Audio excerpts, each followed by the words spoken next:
All right, today we are building a system. It's a system designed to stop the market from pushing you around by grading your process, not your profits. This is how you stop your confidence from swinging up and down with the S&P 500. Look, if you only judge yourself by how you did last month, you are going to get bullied forever. The market is a master at making you feel like a genius one day and a complete idiot the next. We're about to change the rules of that game. And this is the main enemy, outcome bias. You know, it's that little voice in your head that says a decision was smart just because you got lucky or dumb because you hit some bad luck. It's the absolute enemy of good long-term thinking. Then you've got this guy. Loss aversion is what makes you just freeze when markets drop, or worse, sell at the absolute worst possible time. We're wired to feel the pain of a loss about twice as hard as the joy of a gain. It's a survival instinct that's just terrible for investing. And this is what makes us chase every shiny new thing that comes along. Novelty bias tricks our brains into thinking that the hot new fund or the trending sector is somehow better or safer just because it's new and everyone's talking about it. I see this pattern all the time. I work with incredibly smart people who feel like they're totally behind. And it's always the same story, smart people, but their investing is just chaos. But here's the thing, the fix isn't finding a hotter stock pick. It's just having a calmer process. We know from research that tinkering with your account all the time actually hurts your results. So we're going to replace all that chaos with a simple rules-first scorecard.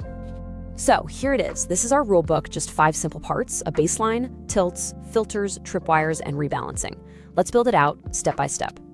All right, section 1, we have to start with the foundation. And yeah, I'm calling it the boring baseline for a reason, but it is so important.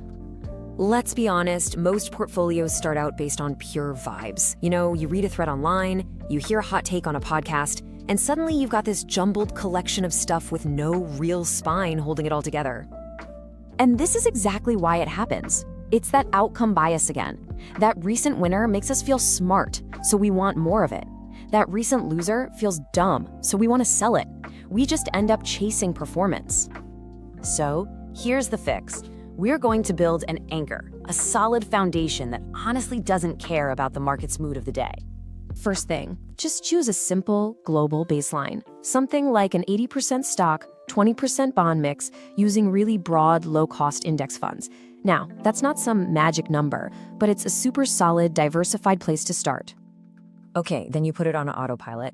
Automate your buys so they happen every single month. And here's the most important rule. You are not allowed to touch this baseline until your scheduled quarterly review.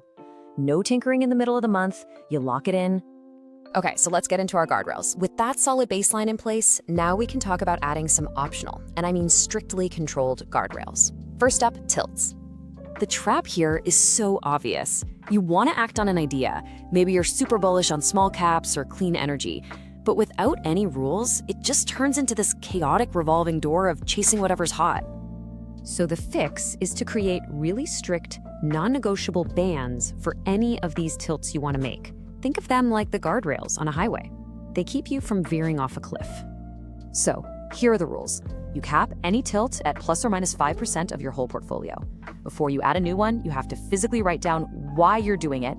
And if you can't find a super cheap way to do it, like under 0.20% in fees, you just don't do it. All right, next up in our guardrails, filters. This is basically your shield to protect you from the giant marketing machine of the financial world. I mean, you're constantly getting bombarded by these shiny new funds promising you the world. AI, you name it. They are literally designed to trigger your fear of missing out. And that's our novelty bias kicking into high gear. Our brains are just wired to notice what's new and loud, and we often mistake that for what's actually good. So from now on, every single new idea has to pass this simple 3 filter test. 1, are the fees super low, under 0.20%? 2, does it actually perform close to what it's supposed to track? And 3, this one's huge, does this actually simplify my portfolio? If the answer to any of those is no, it's out. And now for the final and maybe most important guardrail, non-emotional tripwires. This is how you automate your sell discipline. You have to stop rebalancing based on your mood. The market feels high is not a strategy. It's a recipe for disaster, usually for buying high and selling low. And that's because loss aversion wires our brains to overreact. We are literally programmed to panic during downturns.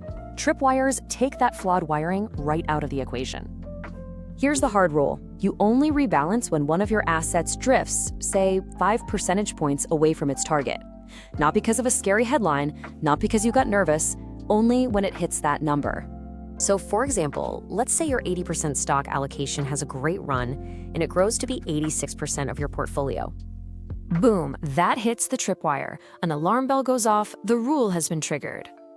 And you automatically rebalance back to your 80% target.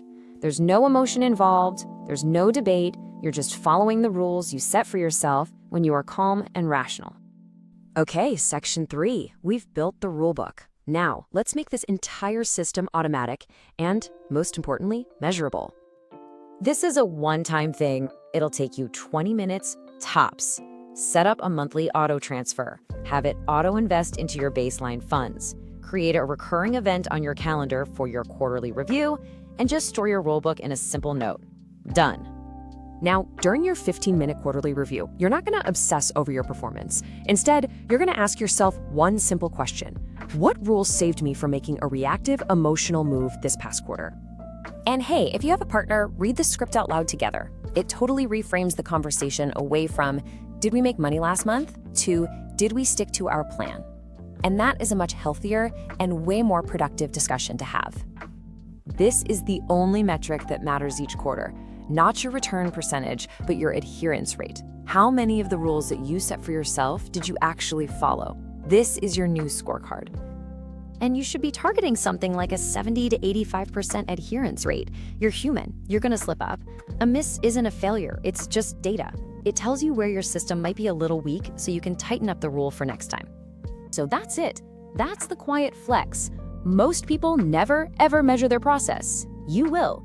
A solid baseline, optional tilts inside of strict bands, filters to keep out all the junk, tripwires to automate your decisions, and a quarterly review to score how well you stuck to the plan. You're no longer a victim of the market's whims. You are now measuring the one thing you can actually control, your own behavior. You score the process, and the profits will take care of themselves over the long run. So what's the first rule you're going to set for yourself after watching this?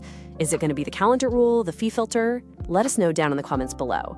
And if this helped, well, you know what to do.